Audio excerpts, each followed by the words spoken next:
بسم اللہ الرحمن الرحیم۔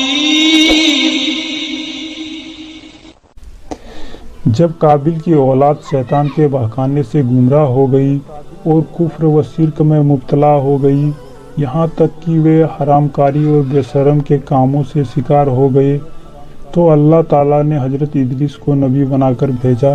حضرت ادریس کی باتوں کو بہت سے بھلے لوگ مان لیا اور وہ سیدھے راستے پر زندگی گزارنے لگے، لیکن کچھ ایسے بھی تھے جن کے دل میں سیاہ ہو چکے تھے۔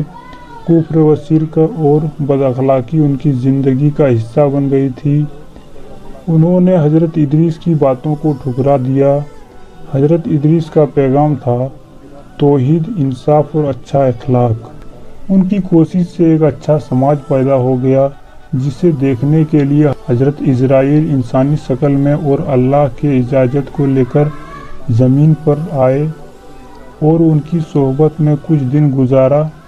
حضرت ادریس علیہ السلام نے دیکھا کہ یہ آدمی نہ کھاتا ہے نہ پیتا ہے۔ خیال کیا شاید یہ فرشتہ ہے۔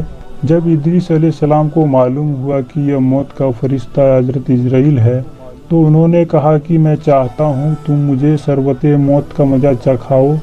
حضرت اسرائیل نے اللہ کی اجازت سے ان کی روح کو قبض کر لیا اور ان کی پاک جان کو قلب میں ڈال دیا۔ حضرت ادریس نے کہا کہ مجھے جنت دوزخ دیکھنے کا بہت ہی شوق ہے۔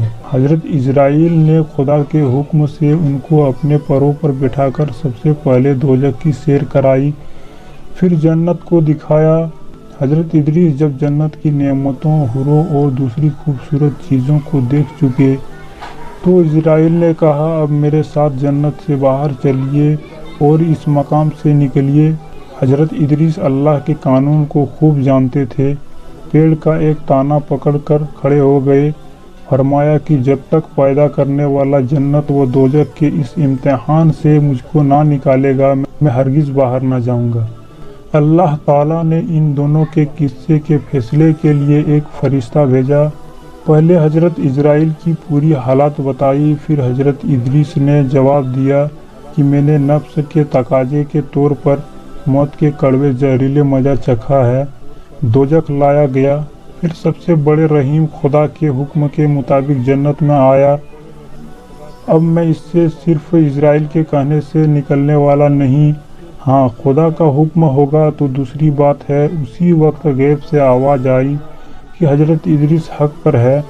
پھر حضرت ادریس جنت سے باہر آئے اور چھٹے آسمان پر فرشتوں کے ساتھ عبادت میں لگ گئے اور وہاں موجود ہے۔